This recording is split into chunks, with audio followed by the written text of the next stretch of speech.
So I'm back with part 2 of my John Wick review series leading up to John Wick Chapter 4 coming out later this week. And today I'm talking about the film that I've heard from some people is actually their favorite of the franchise so far. And in this film, John Wick seems to be finished with his past life. He got his revenge, leaving a trail of bodies in the process, but now he wants peace. However, he is unwillingly drawn back into action to fulfill a blood oath to a crime lord. If you guys saw my first review, you know that I really enjoyed that first film. I wasn't a huge fan of it, though. I did have my issues. I did have my reservations with the storytelling. But I was still interested to see where else this franchise would go. And one of the best things that I can say about this film, and honestly about any sequel, is that it is a different film. It doesn't rehash the first film. This is very much a film of its own. In one aspect for the character of John Wick, where his journey in the first film was just a journey of revenge, becoming this unstoppable force once again. And it introduces this interesting side of John Wick where you can see him both as this awesome badass, while also this guy that is very broken and ultimately just wants some closure in his life. And that does resonate with you. This film is also different in the task that John Wick has ahead of him. It's him going on a mission to kill someone to help somebody else.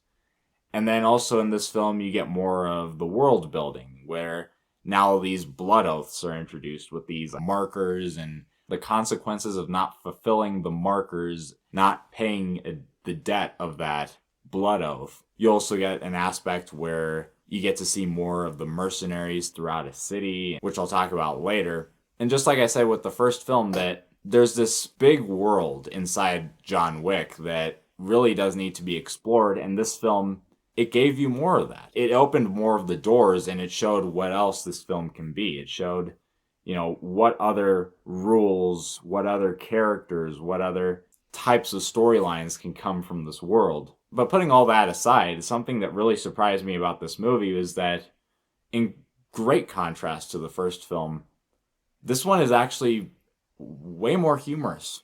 And not a comedy by any means, but I just, to my surprise, I found a lot more moments in this film that I was just kind of laughing. I thought the whole bit with John Wick's car, that he gets it all mangled during the opening action sequence, and then he has to get John Leguizamo's character to look at it. And John Leguizamo, I enjoyed seeing in these movies, and that was a really funny scene. All right. They'll be ready Christmas 2030. I think that was my biggest laugh of the film. There's also this small scene that I was actually surprised they did this tie between the first film and this film. That in the first film, after the home invasion sequence, there's a guy that comes to his house. I think it was a police officer. And this guy that John Wick obviously knows, he's like, "Oh, hey, Jimmy." And then, Jimmy asks him, "Hey, John, you working again?" And the same thing happens in this one where his house is burning down. And I just like it when films have those small connections like that. It's hard to explain, but it was just fun. But there's also humor in the movie in the fact that this film, at moments, it seems to kind of accept that it's kind of ridiculous at times.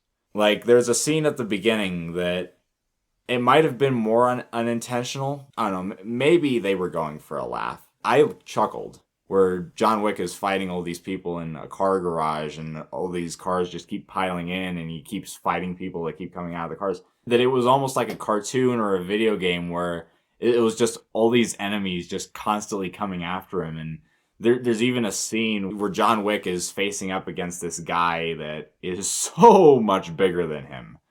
And he shoots him in the head at one point. And then this guy starts to get back up for some reason. And then John Wick has to shoot him again. And it was just like small moments like that maybe the filmmakers were just making serious scenes. But if they weren't, that was a good way of accepting that, okay, maybe some of these scenes are a bit ridiculous and over the top, and maybe there can be some humor in that. And I appreciated that about this film. And this film, you also get Lawrence Fishburne, an actor that has a range to him, where he can be more stoic, more serious, like Morpheus in The Matrix. But he also has this fun side to him. And in this film, you get more of that fun side, and he does have a likable personality. And just overall, this film, it kind of surprised me that it had this gritty action to it that I'll get to soon. But it still had a sense of fun about it. It still had a sense that you were being entertained, that you were with these characters that you enjoyed seeing. You were in these scenarios that could give you a smile. But despite all the things that this film changes up, it still keeps what works. And one of the things that really works about this franchise is the formality, where you're watching a world that has standards. Where of course you get the rules like, no business on continental grounds. And there's even a scene where John Wick is preparing for this mission he's going on, and he's getting fitted for a suit, and he gets to go to this shop and choose these high quality weapons. And there's even a sequence in a bar where John Wick is talking to someone and they each want to kill each other.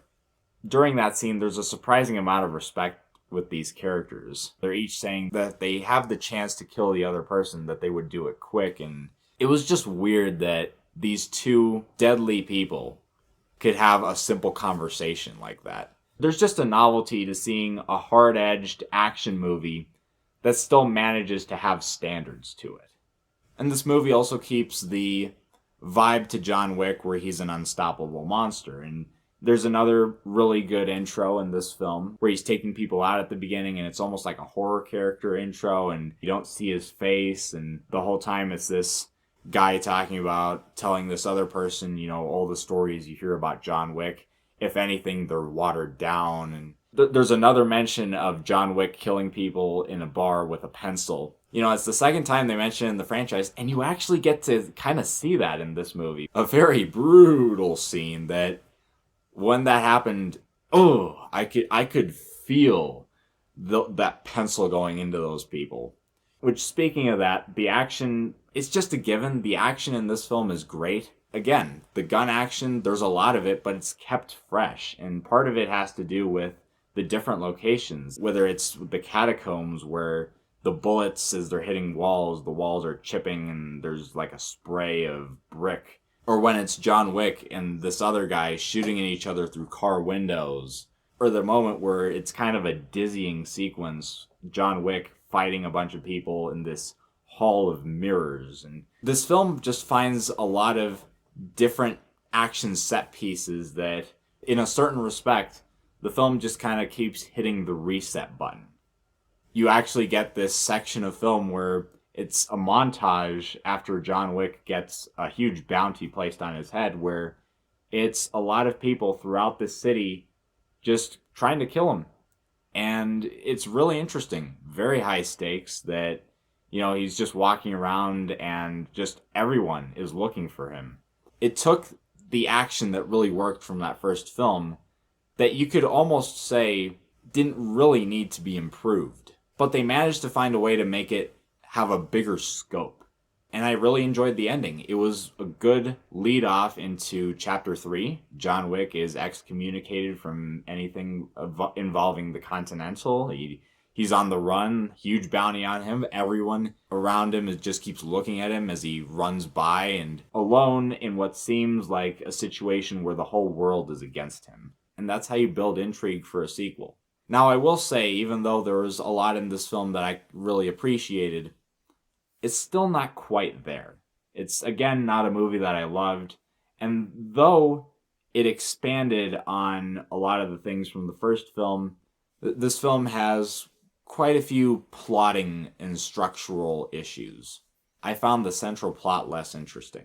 And I guess what I could say is that there was less of a drive in this film, that there was less of a driving force. Where in the first film, it was him consistently on this journey of finding this one person he absolutely desired to kill. And here, unfortunately, the plot doesn't feel like it has that much momentum to it. And I think a lot of that has to do with kind of the structure of the film. That in the first act, there's actually a surprising lack of action. And it's more plot. And then, unfortunately, I felt like the plot of him killing this one person, that kind of ended a bit too early. And then the rest of the film was action, action, action. And just the way they juggled that, it led to a first, almost like half film, where, we're we're on this mission, whatever. It's a bit more slow burn. And then it goes into the second half where all the oomph of the film is. I enjoyed all the action, but at a certain point, I'm not going to lie, it slightly got numbing.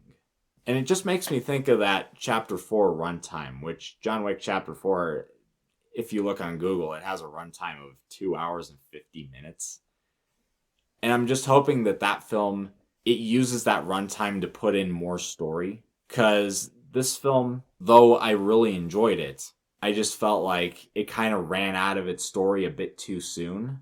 Or at least it didn't have a compelling story running through where John Wick is on this mission to kill this person that we're not really connected to for this villain character that really isn't developed. I would put this up there with the first film. Two films that I really enjoyed. I'm not really sure which one I would prefer. At this point, I view the franchise as just, solid action movies. There's potential for great storytelling, but they each kind of struggled to find that balance between having action and just having a story that is compelling all the way through. This is just me being honest. I really do enjoy these movies. And John Wick Chapter 2 is, I would say, just as good as the first film. I'm going to give it a B+. Hopefully, however, Chapter 3 can be a bit more of going in that direction of having a bit more substance, though. And I'll have that review up very soon. I'll see you guys then.